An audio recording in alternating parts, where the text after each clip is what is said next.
En el lujo de un concesionario de autos, un hombre mexicano fue maltratado, pero nadie sospechaba que, en un abrir y cerrar de ojos, él se convertiría en el nuevo propietario, dejando a todos sin palabras ante tal giro inesperado.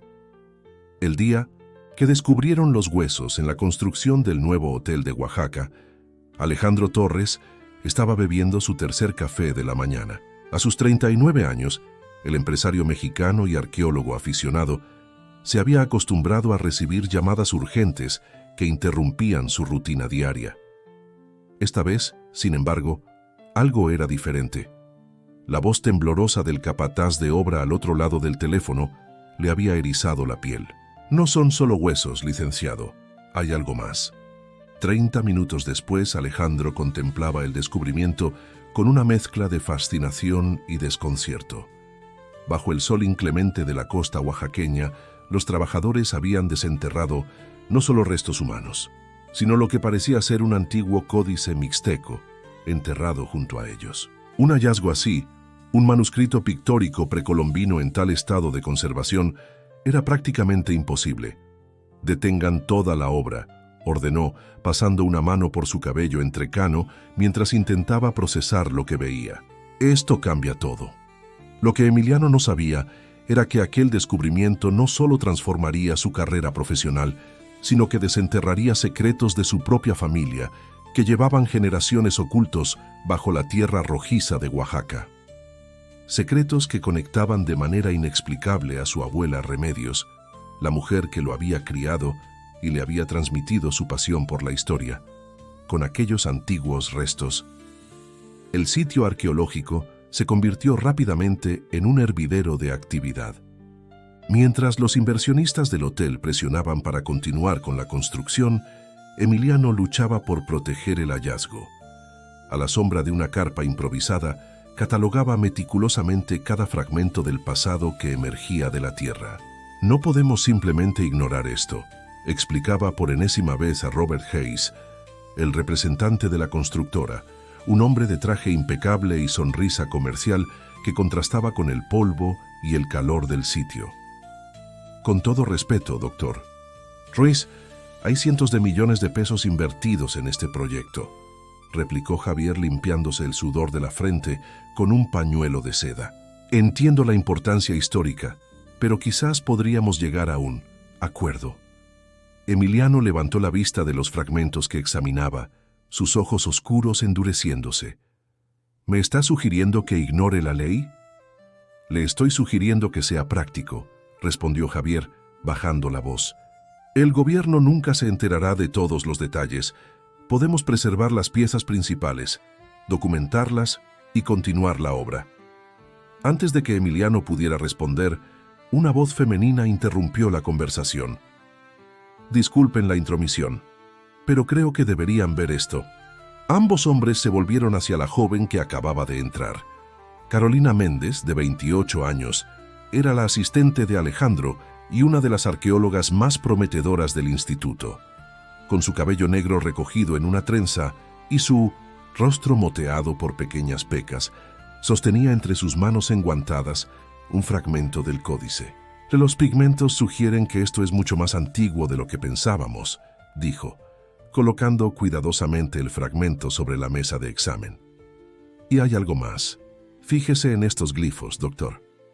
Emiliano se inclinó sobre la pieza, ajustándose las gafas. A medida que sus ojos recorrían los intrincados símbolos, su expresión pasó de la curiosidad al asombro. «Esto no puede ser», murmuró. «¿Qué ocurre?», preguntó Javier, irritado por la interrupción, pero también intrigado. «Esta secuencia de glifos», señaló Emiliano, con mano ligeramente temblorosa, «hace referencia a la memoria de los huesos, un ritual mixteco del que solo existen menciones indirectas en otros códices. Se creía que era una leyenda». «¿Y eso qué significa exactamente?», insistió Javier. «Significa que este sitio podría contener evidencia del ritual más sagrado de la cultura mixteca», respondió Carolina. «Un ritual que supuestamente permitía a los sacerdotes comunicarse con sus ancestros a través de los huesos de los muertos». Javier soltó una risa nerviosa. «Suena a superstición». «Para usted, quizás», replicó Emiliano. Para la ciencia, es un descubrimiento que podría reescribir nuestra comprensión de las prácticas funerarias mesoamericanas. Esa noche, después de asegurar el sitio, Emiliano regresó a la casa de su abuela Remedios en el centro histórico de Oaxaca.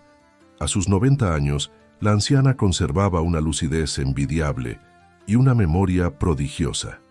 La encontró en el patio interior, sentada junto a la fuente de cantera tejiendo como hacía cada atardecer. «Abuela, tengo que contarte algo», comenzó Emiliano sentándose frente a ella. Remedios levantó la vista de su tejido. Sus manos arrugadas se detuvieron un instante, y una sombra de preocupación cruzó sus ojos color ámbar. «Es sobre los huesos, ¿verdad?», preguntó con voz queda. Emiliano sintió que el aire se escapaba de sus pulmones. «¿Cómo?». La anciana dejó su tejido a un lado y suspiró profundamente. «Hay cosas que nunca te conté, nieto, cosas sobre nuestra familia que preferí guardar». En las horas siguientes, Remedios reveló a Emiliano una historia que desafió todo lo que creía saber sobre su linaje.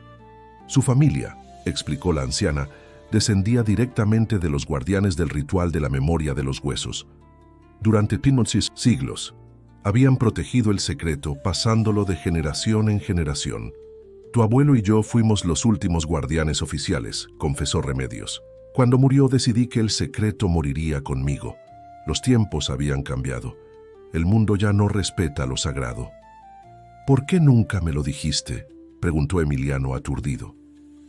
«Para protegerte», respondió ella, tomando sus manos entre las suyas. «Hay personas que buscan este conocimiento para usarlo mal. El ritual no es solo comunicación con los muertos, Emiliano. Es poder, poder sobre la memoria, sobre la historia misma». «¿Quién?», insistió él. «Los Cortes», respondió Remedios, su voz apenas un susurro. «Una familia que ha buscado el secreto durante generaciones». Emiliano sintió un escalofrío recorrer su espalda. «¿Cortes? ¿Como en Inmobiliaria Cortes?». La expresión de Remedios se endureció. «¿Cómo sabes ese nombre?». «Son los inversores principales del hotel», respondió él, conectando los puntos con creciente alarma. «Javier Montes trabaja para ellos». Al día siguiente, Emiliano regresó al sitio con Villacentos, la mente nublada por las revelaciones de su abuela. Encontró a Sofía examinando los restos bajo la luz de la mañana. «Algo no encaja», dijo ella sin levantar la vista. «Estos restos muestran signos de ritual, pero también de violencia. No fue un entierro sagrado, fue un sacrificio». Antes de que pudiera responder, Emiliano notó a un grupo de hombres acercándose al perímetro. Al frente caminaba Javier, acompañado por una mujer elegante que nunca había visto. «Doctor Ruiz», saludó Javier con una sonrisa tensa. «Permítame presentarle a la doctora Kevin Cortes, arqueóloga y directora de la Fundación Cultural Cortes. Está muy interesada en colaborar con su equipo». Kevin Wallace, de unos 40 años, con el cabello rubio pulcramente peinado y ojos penetrantes, extendió su mano hacia Emiliano. «Es un placer conocerlo, doctor Ruiz. Su reputación lo precede». Mientras estrechaba su mano, Emiliano sintió un escalofrío. Había algo inquietantemente familiar en sus ojos. «Me sorprende que una empresaria tenga tanto interés en la arqueología», comentó, estudiando su reacción. «Mi familia siempre ha estado fascinada por la historia mixteca», respondió ella con una sonrisa calculada. «De hecho, tengo entendido que usted también tiene raíces en esa tradición. Su abuela, Remedios Zárate, si no me equivoco». El uso del apellido de soltera de su abuela confirmó las sospechas de Emiliano. Los Cortes sabían quién era él y por qué. En los días siguientes el cerco se fue estrechando. Isabel Cortes ofreció financiamiento adicional para la investigación, asignó especialistas de su fundación que vigilaban cada movimiento del equipo y comenzó a aparecer en los medios como la salvadora del patrimonio cultural de Oaxaca. Una tarde, mientras Emiliano trabajaba solo en el laboratorio temporal, escuchó pasos acercándose. Al levantar la vista, encontró a Isabel observándolo desde la puerta. «¿Sabe por qué estoy realmente aquí, doctor Ruiz?», preguntó sin preámbulos. Sospecho que no es por amor a la historia, respondió él guardando disimuladamente un fragmento del códice en su bolsillo. Isabel avanzó hacia él con paso decidido. Su abuela le habrá contado historias, supongo, pero le faltó mencionar que el conocimiento no le pertenece solo a su familia. Los Cortes también tenemos derecho a él. ¿Derecho? El ritual no es una propiedad, es poder, respondió ella, sus ojos brillando con intensidad. Poder que su familia ha negado a la mía durante siglos. ¿Sabe lo que significa poder cambiar? La memoria colectiva. Controlar la historia es controlar el futuro, doctor Ruiz. ¿Y qué planea hacer con ese poder? ¿Reescribir la historia para que los Cortes aparezcan como héroes en lugar de lo que realmente fueron? La sonrisa de Isabel se desvaneció. Cuidado con sus palabras. No tiene idea de lo que estamos dispuestos a hacer para recuperar lo que nos pertenece. Esa noche, Emiliano recibió una llamada urgente de uno de los guardias del sitio. Cuando llegó, encontró el perímetro violado y parte del códice robado. Entre los escombros, encontró una nota que simplemente decía: «Tu abuela no estará protegida para siempre». Con el corazón acelerado, Emiliano corrió hacia la casa de Remedios, solo para encontrarla vacía. En la cocina, señales de lucha, una taza rota, una silla volcada. Sobre la mesa, otra nota: «La memoria de los huesos por la vida de la anciana. Medianoche. El sitio». La luna llena iluminaba el sitio arqueológico cuando Emiliano llegó. El viento cálido del Pacífico traía consigo el aroma salobre del mar mezclado con el del copal que ardía en algún lugar entre las excavaciones. Al centro de la zona principal, Emiliano distinguió las siluetas de varias personas alrededor de lo que parecía un altar improvisado. Isabel Cortés, vestida completamente de blanco, sostenía el códice robado en una mano y en la otra un antiguo cuchillo de obsidiana. A sus pies, atada y amordazada pero con la mirada desafiante, se encontraba Remedios. «Llegó puntual, doctor Ruiz», dijo Isabel. «Me alegra. Estamos a punto de hacer historia, o tal vez debería decir, a punto de rehacerla». Emiliano avanzó, lentamente, evaluando la situación. Reconoció a Javier y a otros 3 hombres armados rodeando el altar. No había señal de Sofía ni de ningún otro aliado. «Déjela ir», exigió manteniendo la voz firme, a pesar del miedo que lo consumía. «Este ritual no funcionará como creen». Isabel soltó una risa fría. «¿De verdad?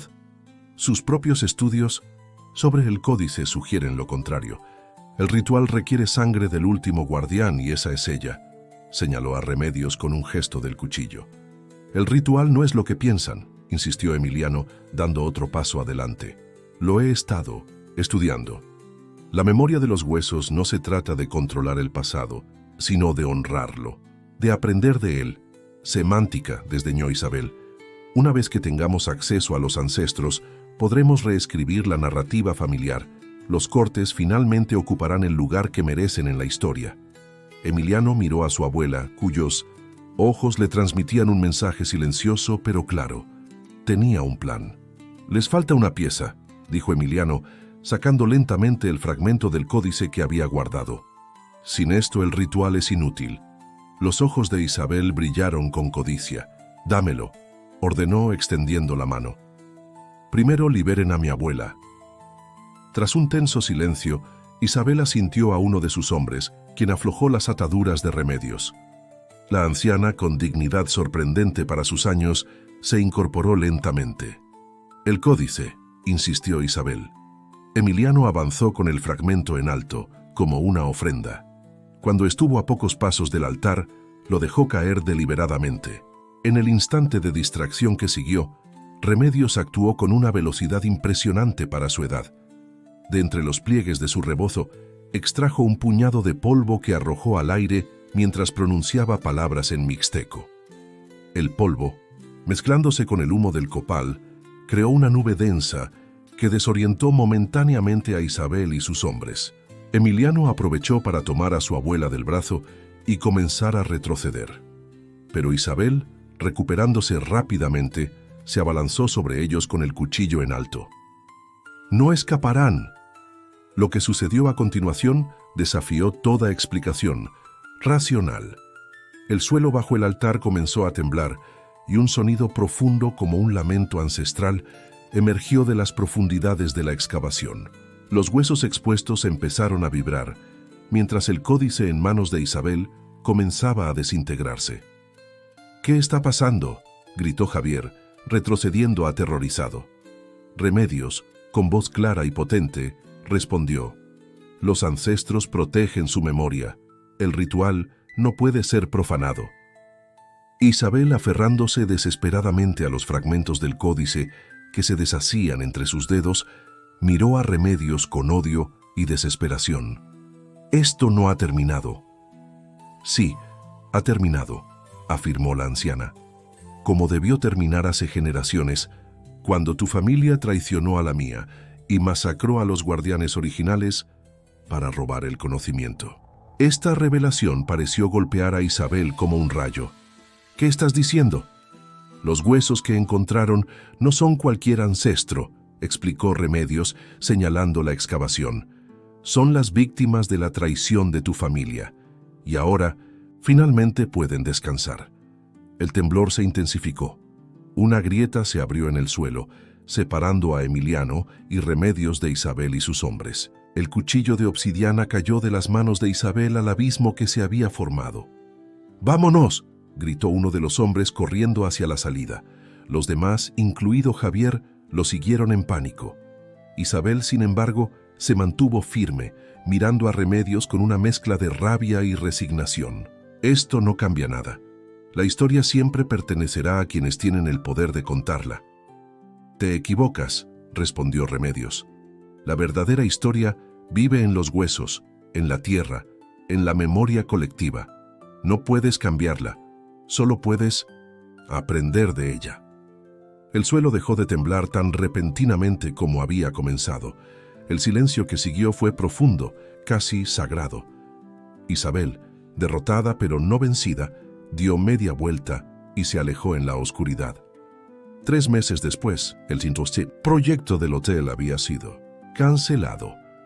En su lugar, se había establecido un pequeño museo comunitario que preservaba el sitio arqueológico y contaba la verdadera historia del ritual de la memoria de los huesos.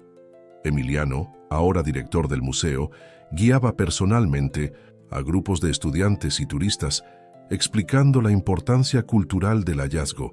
Sofía, quien había llegado al sitio aquella noche del enfrentamiento justo después de la huida de Isabel y sus hombres, trabajaba ahora como codirectora del museo. Su relación con Emiliano había evolucionado de una colaboración profesional a algo más profundo, forjado en la adversidad compartida.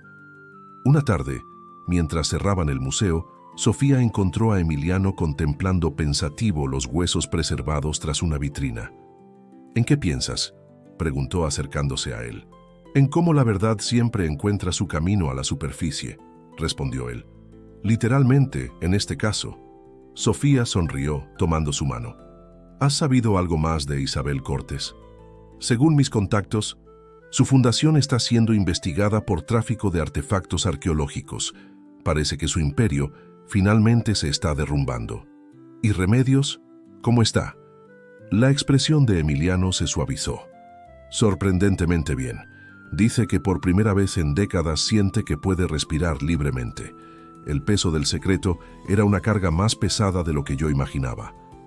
En ese momento, la puerta del museo se abrió y Remedios entró, apoyada en un bastón tallado. A pesar de la conmoción de los últimos meses, la anciana se veía más vigorosa que nunca, como si haberse liberado del secreto le hubiera devuelto años de vida. «Vine a ver si mi nieto favorito quiere acompañarme a cenar», anunció con una sonrisa. «Tú también estás invitada, por supuesto», añadió mirando a Sofía. Mientras caminaban por las calles empedradas de Oaxaca, bajo el cálido resplandor del atardecer, Emiliano reflexionó sobre cómo un descubrimiento arqueológico había desenterrado no solo secretos históricos, sino también verdades personales que habían transformado su comprensión de sí mismo y de su linaje. «¿Sabes?», dijo Remedios, como leyendo sus pensamientos. Los antiguos mixtecos creían que no somos dueños de la historia, sino sus guardianes temporales. Nuestra responsabilidad no es poseerla, sino preservarla y transmitirla honestamente. Emiliano asintió, comprendiendo finalmente la profundidad de la sabiduría que su abuela había intentado transmitirle toda su vida. La verdadera memoria de los huesos no era un ritual de poder, sino una lección sobre la conexión inquebrantable entre el pasado y el presente, entre los ancestros y los vivos. Y ahora, continuó Remedios con un guiño, es tu turno de ser guardián, pero esta vez sin secretos. La verdad, como los huesos, debe estar a la vista para ser honrada. Mientras el sol se ponía sobre las montañas de Oaxaca, Emiliano sintió una paz que nunca antes había experimentado. La memoria de los huesos había encontrado finalmente su verdadero propósito, no como herramienta de poder, sino como puente entre generaciones, como recordatorio de que la historia, por dolorosa que sea, debe ser preservada con honestidad y respeto. Y en ese entendimiento, encontró su propio lugar en el continuo de la historia familiar que se extendía tanto hacia el pasado como hacia el futuro.